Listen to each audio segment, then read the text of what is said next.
Welcome to the Subjective Professor podcast, where we reject coercion and hypocrisy. It's Friday, August 28th, 2026.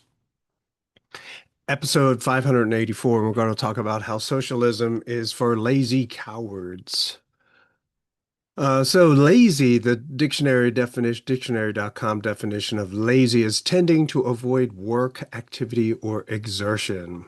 Now, the thing is, all of us are kind of lazy because uh, we want to always cut down or shorten or make easy our work. This is good because we are then always trying to be innovative and creative. So, positively speaking, the positive application of the lazy energy is the desire for increased productivity and efficiency. So I'm going to do this work. I may as well try to get the most out of it as possible. And so you're going to try to, with the same amount of work, have more results, better results, uh, save more in expenses, right? The cost of doing your work. And with that kind of tendency, we all get to benefit, right? We all benefit from the desire to work more efficiently and productively. Negatively speaking, that lazy tendency is to cut corners or to do no work at all. Let other people do the work for you, especially like if you see in group projects, some people will do all the work and other people will do nothing at all. And if you know that because there are certain people who really do care about their grade, they will work really hard on the project, so therefore you don't really have to. So they don't do any work at all. Uh, And in the process, you get other people to do your work. Now, a coward, according to dictionary.com, is a person who lacks courage in facing danger, difficulty, opposition, pain, etc. A timid or easily intimidated person.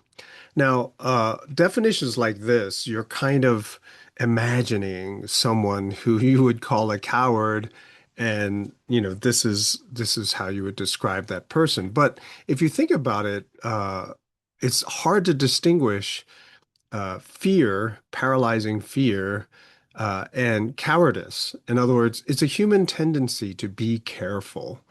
And sometimes that desire to be careful is really, really strong.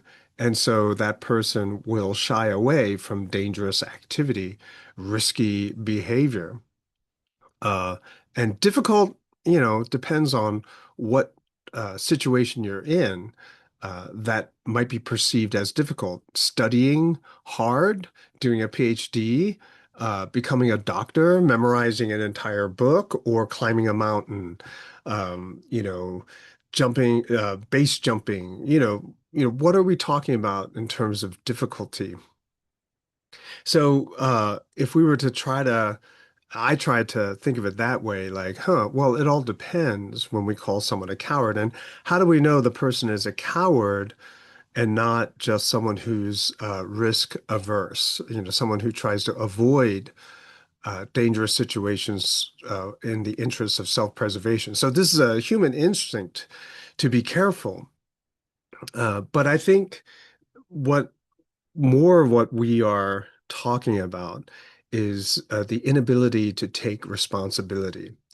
Because again, because everything is subjective. When we call someone a coward, oh, you're not going to play Russian roulette. You're such a coward. Yeah, okay, you could do that, but there's that survival instinct that you have to somehow overcome, and so you can't really fault uh, people's different levels of survival instinct. Maybe some people were born without them. But in each situation as an individual, they're making their choice and then they have to take responsibility for whatever happens as a result. But the cowardice that I'm talking about is avoiding responsibility, not taking responsibility, or pushing it on to others, blaming other people. Uh, right? So doing something dangerous everything screws up, but you don't take responsibility, right? Oh, I didn't know that was going to happen, or you told me to do that. This kind of situation. So this is a socialist, lazy cowards. Okay, they make declarations, institute policy, and they get paid for doing it. Or they get social capital, recognition from other people who might agree, but they don't actually add to the pie, right? Protests is not work, right? And so this is what makes them lazy because they don't contribute to the system because they produce nothing. They just order people around and often will benefit from the success. And those would be bureaucrats, politicians, subsidized businesses. They seem and look like they're working, but they're not really producing anything. They're using up resources. So their pay comes from taxes, tax money. And if you take inflation into account, they are eating up a tremendous amount of resources. To do what? To be busybodies, to get into our lives, to tell us what to do, to give us and make products that we don't need or that we can't use or that don't work. And then when things go wrong, they don't take responsibility. Instead, they blame other people, right? And so there's that lazy factor. They're not really doing any work. They pretend to be working. They make it seem like they're working hard. We're civil servants, but really they're just eating up a lot of resources, telling other people how they're supposed to live their lives. And then when their policies go wrong, they don't take responsibility. Instead, they blame other people. Oh, it's the rich people. We got to tax the rich.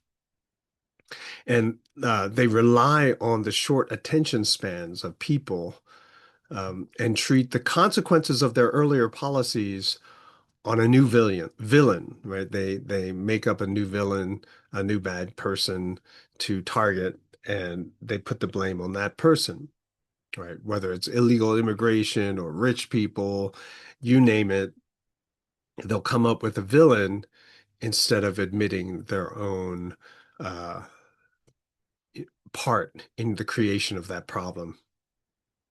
In class this week, I asked people that hypocrisy is one of the rules of the class, also one of the rules of this podcast, right?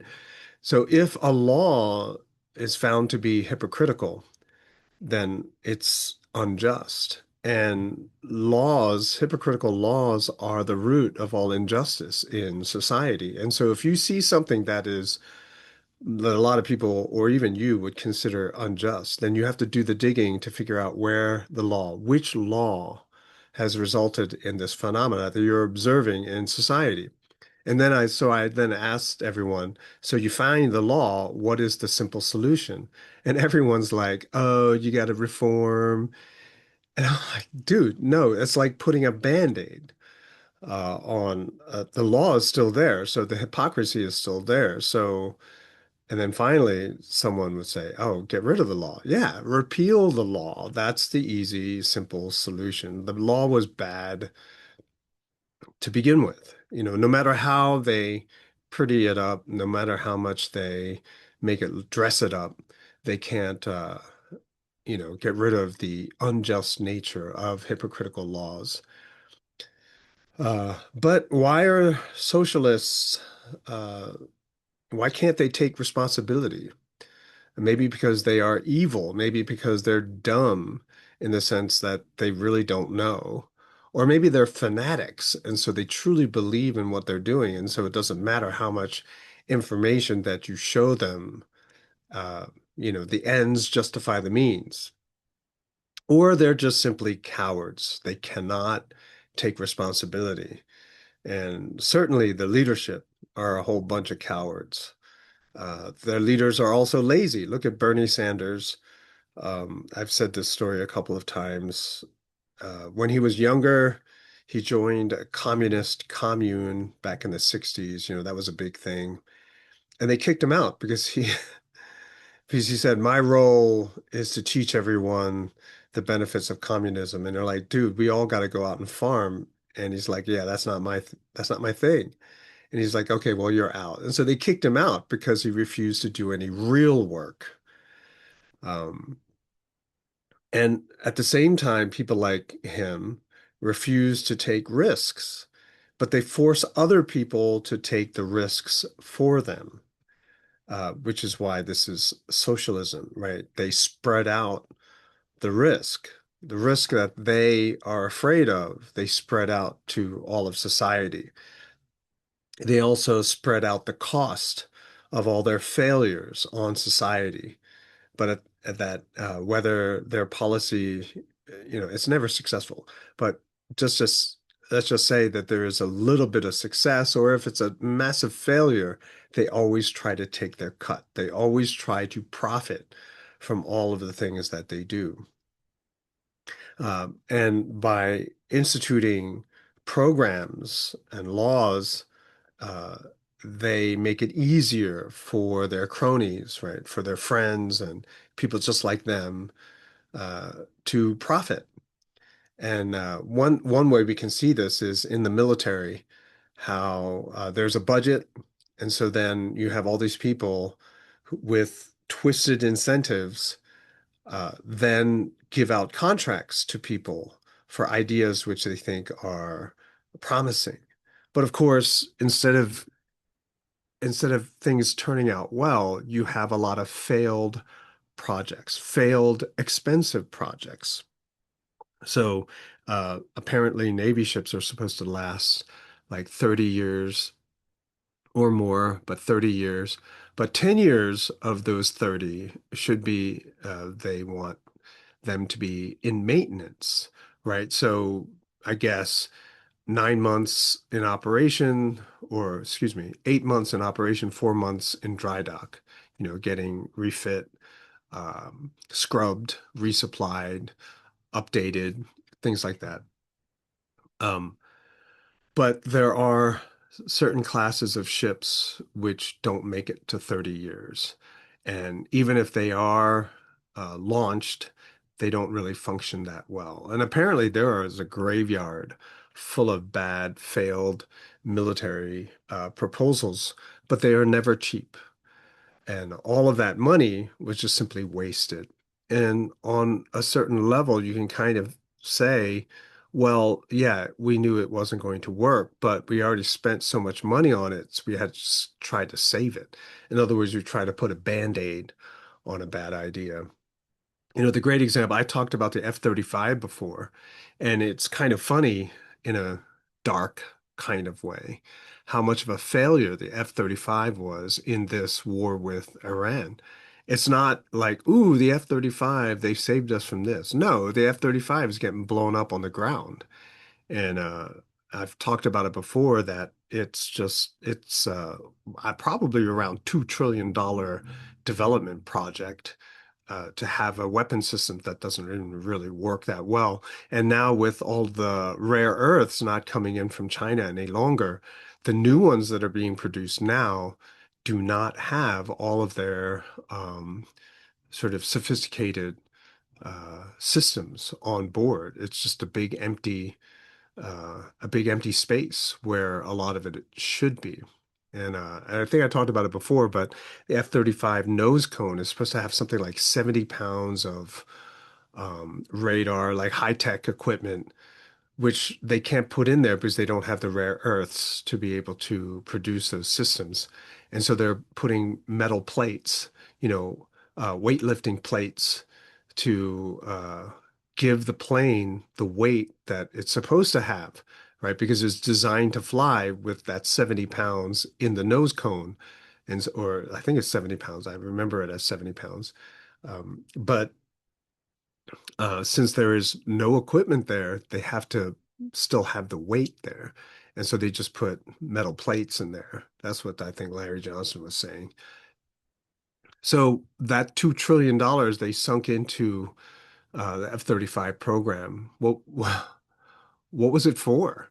Plus, because of the heat given off by the exhaust of the F-35, is so intense, it would melt a lot of decks of aircraft carriers, of air bases. So, in order to accommodate the F-35, they had to put in new material just so that they can use the F-35. And that adds to the cost. It also makes it difficult for the F-35 to use any aircraft carrier.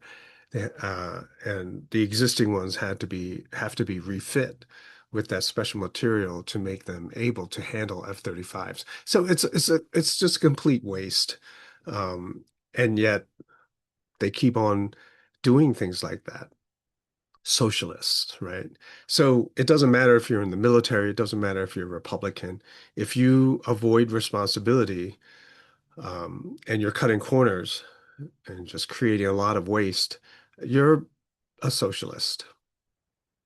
So, who, generally speaking, are socialists? Well, anyone who is not actively striving to increase the freedom for individuals. In other words, broadly speaking, how do you know if you are trending towards socialism? Well, if the policies, your beliefs, all of that stuff is not in support of the individual, then you are leaning socialist, right? It's a hard line cut very, very high, with very little tolerance in terms of determining who's a socialist or who's not. If you advocate for any activity which results in collective behavior, right, forcible collective behavior, then you're a socialist, right? So a government program, taxation, this is socialistic behavior. They don't donate as much. They're not generous, but they're generous with other people's money, right? That's pretty much all of government. And I remember seeing a map just a few days ago where it shows where, like, which areas of the United States donate the most. And the heavily Democratic areas, it's a significantly less than the more heavily Republican or slash conservative areas of the country. Now, for my part, uh, I would donate a lot more. I do donate as much as I can, but pretty much a large part of my revenue slash income goes towards the church, right? To keep the church afloat, right? Which is why I try to find work outside of the church, just so that the church doesn't have to pay me, uh, so I can support myself, that, I'm not burdening the church, especially when times are lean, right? Everyone is struggling and they're making offerings. Well, if I ask for a raise, I'm basically asking the few people in my church to subsidize and pay for my lifestyle, which I cannot do in good conscience. It's something that my father taught me as well. And so that's not something that we do. And so I'm always trying to find work outside of the church to be less of a burden to the church. Okay. So that's socialism. They're a bunch of lazy butts who don't take responsibility. And it's unfortunate, but so many people are taking this attitude because it is marketed and taught and represented as somehow morally superior to capitalism or freedom.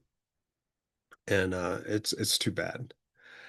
But turning my attention to the first week of teaching, so I concluded the first week of teaching. I'm only teaching twice a week, 2 days a week, right? And so if you're familiar with the college class situation, if you only meet twice a week, then each class is like an hour and 20 minutes, an hour and a half, as opposed to 3 times a week where you're meeting 50 minutes per class time. And so basically, I talk for an hour and always asking people if they have questions, but no one has a question. It's more like shell shock, because I'll say certain things and just trying to process all that information. And so the fear is always that I offend someone, that someone will get upset because they don't quite understand what I just said. And when I was over at my previous institution, a lot of people would always get really, really upset. Not so much in this school. They're so much more polite. They're so much nicer. I'm always Sometimes, like the other day, I was just sitting in the room waiting for my other class to begin, and students started filtering in to use the classroom that I had just used, and they just started being really friendly and talking to me. And I thought that I felt like I should be really suspicious that it's a trap or something, but no, they're just that friendly. At least that's what it seems. I'll know more if it's just something else. Socialized niceness. I don't know. But so I gave my spiel. I told you yesterday how I what I said on the first day, that a lot of it is perspective, that what we see is what we see because of our perspective. And then so a lot of them were kind of persuaded that they have narrow subjectivities, that there's a lot that they are missing, that they are completely unaware is even going on. Like I talked about the wars, and a lot of them had no idea we were in a proxy war with Russia through Ukraine. And still, I think out of 60 students, only one student knew that we were losing really badly to Iran. And it was just kind of interesting. And it just sort of was shocking to them just how badly things were going, which made them kind of like, whoa, why don't I know these things? And so they were kind of curious to hear more perspectives. Now, the second day, I focused on the subjectivity of truth, right? So everyone wants to know what the truth is. That is the answer and solution to life. But theoretically speaking, all truth is subjective. It's true to you because of your perspective. And so at the end of the day, even though you recognize that there's a lot of other subjectivities out there, you have to choose your truth, right? And so then I told them that I was going to explain how to do that more next week. But it's always going to be problematic if you declare a truth that is only valid from a certain subjectivity, right? So you see something as true, and so you say everyone must believe this to be true. That's a problem because you might not have the best subjectivity.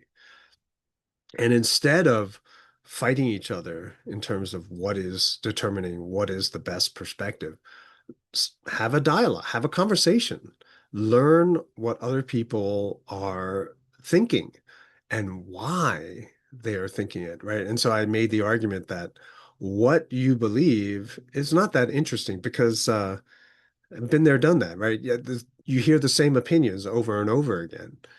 Climate change, Russia bad, what you say, not really original, right? It's just something someone else said. But why do you believe it? That becomes really interesting. And the way that I brought this out was that everyone was sitting in the same classroom at the same time. So it looks like everyone believes the same thing in the sense that they have to attend class. But what was the journey they took to get there in that class? It's always going to be different. And that is what makes us interesting. That's what makes things and phenomena interesting, is the why. So not necessarily the what, and people fixate on the what and then they fight over the what, but why might help you to get past the what. And so I introduced the idea of knowledge production. Like when we describe whatever it is that we see from our subjective point of view, we are making knowledge. And, going to the university and grad school, you get licensed as a so-called expert to make knowledge. But we all do it. If we tell people, hey, that movie was great, or that play was awesome, and we describe what made it awesome, well, we're making knowledge on that level for that thing, for that phenomena. And so when we persuade other people, uh, that what you saw, what you experienced is good, that they should do it too, we're engaging in politics. We're trying to persuade other people to see things in the way that we do. But which is fine. Anyone can do that. But is it the right perspective? Is it the best perspective? And then I introduced the idea that uh, the more people have things at stake, the easier it is to buy people off, to corrupt them, right? So I talked about who's more likely to cheat, a community college student or a Harvard student. And a lot of people kept saying community college, but I said, no, no, they know what they need to do, but Harvard students are in a pressure cooker. And so they are expected to have a higher grade. And so if are afraid that they're going to have a lower grade for whatever reason, they're going to resort to cheating. So the cheating scandals are more likely to occur at the so-called top universities, because they are expected to excel. And then I said, well, what about a scientist working for the FDA, where because of their salary, they're paying their mortgage, car payments, hope to pay for their children's college tuition. What if your data is wrong? What if someone offers you a few $1 million to say something that you know is not true? What would you do? And it was a very easy point to make, apparently, because people could see how easily corruptible people are, especially when they're offered a tremendous amount of money. And so I'm introducing this seed of doubt, right, where there was nothing before. Absolute trust in what certain authorities would say to realize, oh, well, that would explain why things are so messed up. Maybe people are being bought off. Maybe people have been given bad incentives. Now, it might seem like I'm just trying to introduce instability and disorientation, maybe even nihilism, as Ron Paul would always say. But no, it's not. It's trying to get people to understand how to have peace in a diverse society. In other words, most people are taught to stick to their guns, to stick to their opinions, and try to ram them down other people's throats. Or we can have dialogue, we can have peace. And I've mentioned this before that the go-to foreign policy reaction to other countries is bombing, right? That's someone does something, let's bomb them, right? That's the knee-jerk reaction of America now. Conversation, diplomatic engagement is like forgotten in this country. In other words, basic dialogue, respect for each other, even if you hate each other, respect for the process. It's like non-existent today. So I'm trying to reintroduce this idea of get over yourself, have a conversation.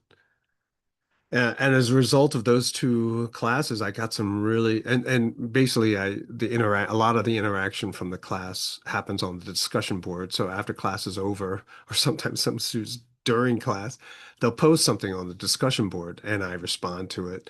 And well over half of the students have already posted on the discussion board. And some of them included some really great questions, like, is the socialization that we're going through intentional? Is this process of trying to keep people in the dark intentional? Is it deliberate? And if so, for what? That was cool. Then I saw this other question, like, why do people have a hard time accepting the reality of a different subjectivity? And of course, that's because of shame and embarrassment. And then one person or a couple people might have, I think it was one, definitely at least one, asked about morality. Well, if truth is subjective, then where's morality? I thought that was a great question, and I told him that we'd get into it next week. But I always say, and if you listen to this channel, that morality must be discovered. Simple declaration of what is moral just introduces a moral hazard, twisted incentives, and things get worse as a result, or immoral as a result. But we have to discover what is moral, and that always has to be an individual activity, an individual endeavor. Well, I hope I didn't mess up the class and then my contract not to be renewed at the end of the semester, but just looking at the reaction from the first two classes, it really filled me with a lot of hope that there's as much as this generation has been socialized to be mindless social media consumers, but that they are, if given the right uh, combination of words, that they would be curious and wonder and want to explore how to broaden their perspective or even figure out how to access more subjectivities. And next week, I'll get to tell them, I'm going to be teaching them deconstruction, which I covered very early in the podcast channel. And I'm going to say, with great power comes great responsibility, because that tool really does uh, take no prisoners. So it has to be used responsibly. But more on that next week. And I hope you guys have a great weekend. I'll talk to you next time.